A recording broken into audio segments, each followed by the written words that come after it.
Here is one of those experiences I would not care to live through again.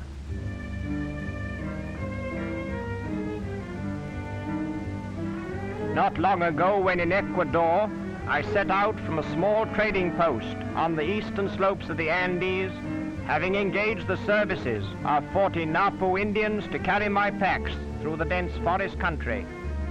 I had a solitary white companion with me, and our object was to build a large raft on the banks of the first navigable river we met, and then float downstream on it to the Amazon. Every night we camped in the dismal jungle under a shelter of palm leaves, which we built to keep off the rain. And how it rained. At daybreak, we'd be on our way again. No open spaces to cheer us, only occasional shafts of light coming through a gap in the treetops. After a whole month of such travel, we came suddenly upon a clearing. What a joy it was to see the sky again, and still more a hut, which stood over in one corner. But the hut was empty, and only signs of life were some birds, whose nests hung from the branches of a nearby tree. To our delight, we found the clearing was on the banks of this fine river. So as darkness came on, we went to sleep, dreaming of the morrow and the large raft we were going to build. When we awoke next day, the sun was already up, and a curious stillness hung about the camp. We rubbed our eyes, and then it dawned upon us that we had been abandoned by our Indians during the night, and but for the birds of the forest, we were utterly alone. There was only one chance in 1,000 that we'd get out of this place alive. How well I knew it. My companion was bewildered at the prospects, but I tried to conceal my anxiety by starting breakfast.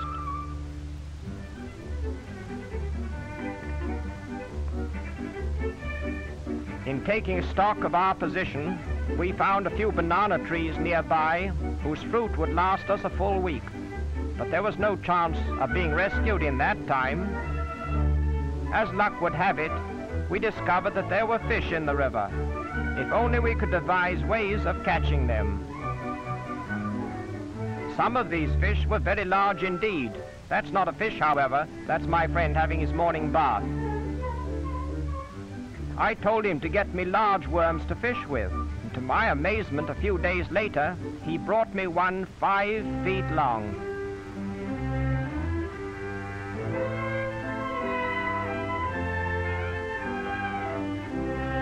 Imagine a worm 5 feet in length. Not a snake, a real earthworm.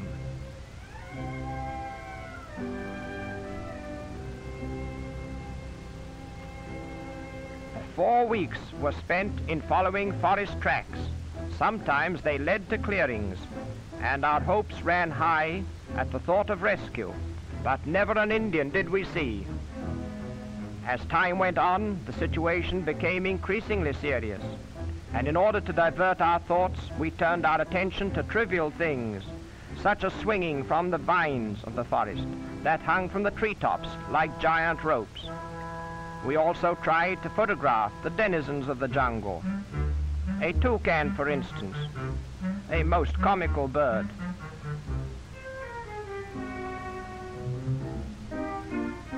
A tree frog would interest us, but when we removed the leaf under which he sat, he shut up like a jackknife and pretended to be dead. Then the hot sun on his back made him sit up and take notice. "This is no place for me," he says. "I'm going." We had now been 3 weary months hunting for Indians.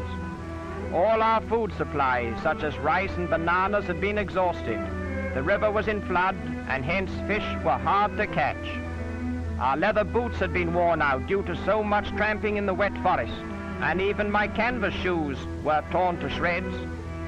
We were therefore obliged to make substitutes out of monkey skin, and very comfortable they were too. Incidentally, we roasted the carcasses of those monkeys and ate them, rather than starve to death. The meat's a little tough, to be sure, but not bad when you're really hungry. 2 monkeys and a jungle fowl was a red-letter day for us. From the milk tree we procured a creamy liquid, but we had to be mighty careful not to tap a rubber tree by mistake. They both looked just the same. I knew 2 men who made this fatal error. For half an hour they were convulsed with the most violent pains, and then they coughed up a couple of golf balls apiece. At last, towards the end of the 4th month, when the situation was really desperate, I came face to face with an Indian in the forest.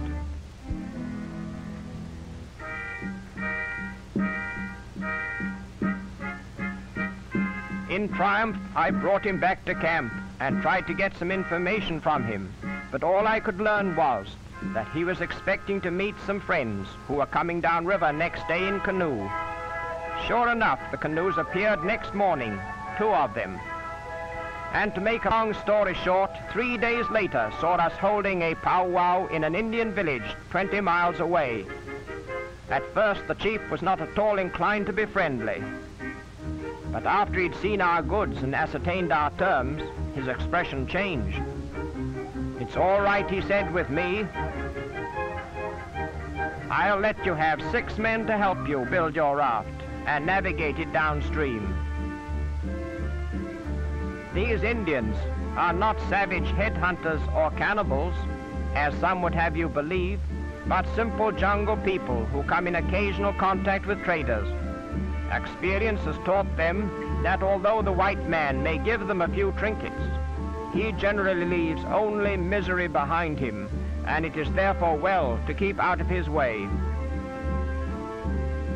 Our presence of useful articles made everyone happy, so we left our friends and returned the way we had come.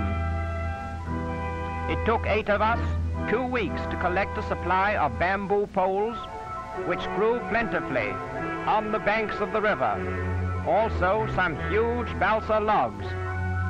These we rafted down to our encampment, where we proceeded to fashion them into a substantial platform held together by hardwood spikes. The bamboo was split and served as flooring to walk upon, strong and resilient. Then hardwood uprights were driven into the soft balsa wood using rocks as hammers. The uprights in turn supported a gable-like roof. And while the men worked hard on the raft, their womenfolk were equally busy on shore, killing and eating the insects which settled on their exposed bodies.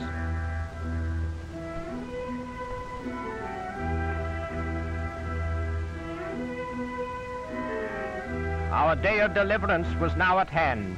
In short order, the roof was thatched with palm leaves and the side walls were in place. Our floating mansion was complete. We were ready to go.